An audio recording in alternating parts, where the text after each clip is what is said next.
সরাসরি ভাঙড়ের খবরে নজর রাখতে হবে। ভাঙড়ের শ্যামনগরে তুলকালা মামার সঙ্গে থাকবেন কল্যাণের সঙ্গে আপনার কথা বলবো। তবে তার আগে ছবি দেখুন একবার। কি নিয়ে সমস্যা না পুলিশ জমি জীবিকা কমিটি সহ নাগরিক সমাজের সংঘর্ষ, পুলিশ আর বিক্ষোভকারীর মধ্যে ধস্তাধস্তি, অবরোধ, উত্তেজনা দেখুন।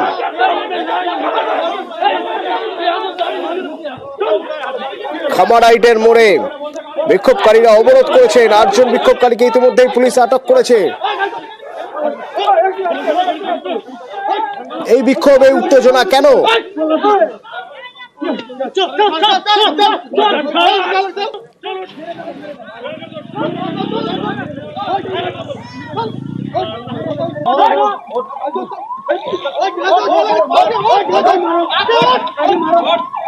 কল্যাণ আছে আমার সঙ্গে। কল্যাণ, আজ কর্মসূচি ছিল, জমি জীবিকা কমিটি সহ নাগরিক সমাজের কর্মসূচি ছিল। কি সেই কর্মসূচি ছিল, তা নিয়ে এরকম উত্তপ্ত পরিস্থিতি হলো কিভাবে? একেবারে অতটা জানিয়ে রাখি, এই জমি জীবিকা এবং বাস্তুতন্ত্র পরিবেশ রক্ষা কমিটির যে ভাঙড়ের যে জমি কমিটি, সেই জমি কমিটি সহ মোট 15টি এরকম শাখা সংগঠন মিলিয়ে যে আরজিকর ইস্যু নিয়ে কিন্তু স্বাস্থ্য ভবন ঘেরাওর একটি কর্মসূচি ছিল।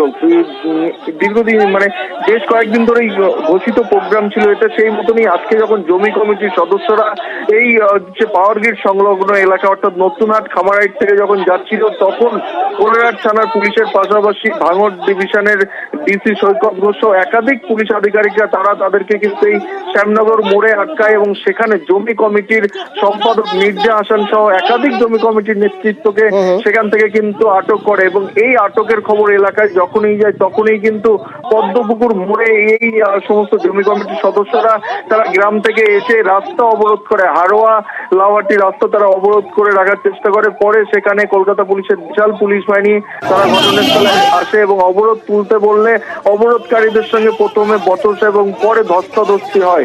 পুলিশ মৃদু লাঠিচার্জ করে কিন্তু ছত্রভঙ্গ করে দেয় যে সমস্ত মানুষজন ছিল।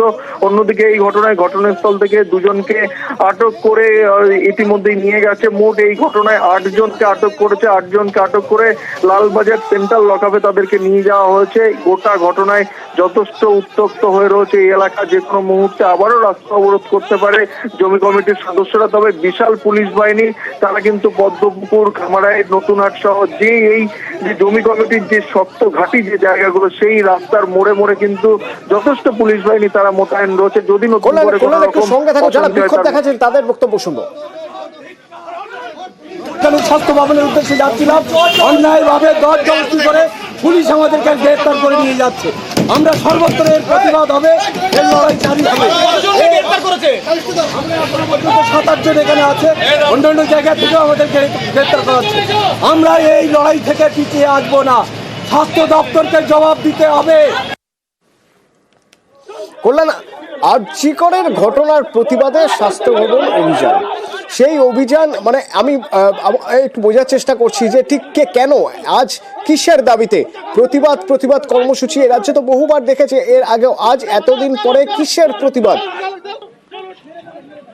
গত 17 জানুয়ারি অতনুকা জানিয়ে রাখি, এই যে জমি কমিটির যে সমস্ত নেতৃত্ব অর্থাৎ অলিক চক্রবর্তী যিনি জমি কমিটির নেতা রয়েছেন বা রেড স্টারের যিনি নেতা রয়েছেন, তিনি কিন্তু এই এলাকায় দীর্ঘদিন ধরে নেতৃত্ব দিচ্ছেন জমি কমিটির যে সমস্ত কর্মী সমর্থক রয়েছে তাদেরকে নিয়ে। সেখানে 17 তারিখ যখন এই জমি কমিটির 4 জনের যে মৃত্যু হচ্ছিল তাদের নিয়ে একটি অনুষ্ঠান হচ্ছিল, একটি স্মরণসভা হচ্ছিল, সেখান থেকেই কিন্তু এই সিদ্ধান্ত নেওয়া হয় যে আজকের দিনে তারা সমস্ত রকম যারা তাদের শাখা সংগঠন রয়েছে তাদেরকে নিয়ে এই আরজিকর ইস্যুকে সামনে রেখে তারা স্বাস্থ্য ভবন অভিযান করবে। সেই মোতাবেক কিন্তু আজকে তারা স্বাস্থ্য ভবন অভিযানে যাচ্ছিল।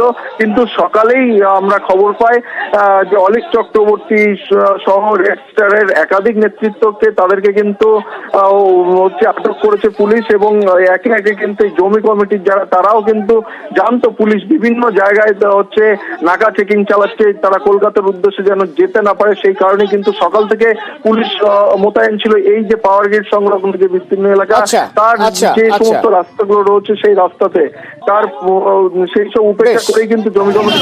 ধন্যবাদ।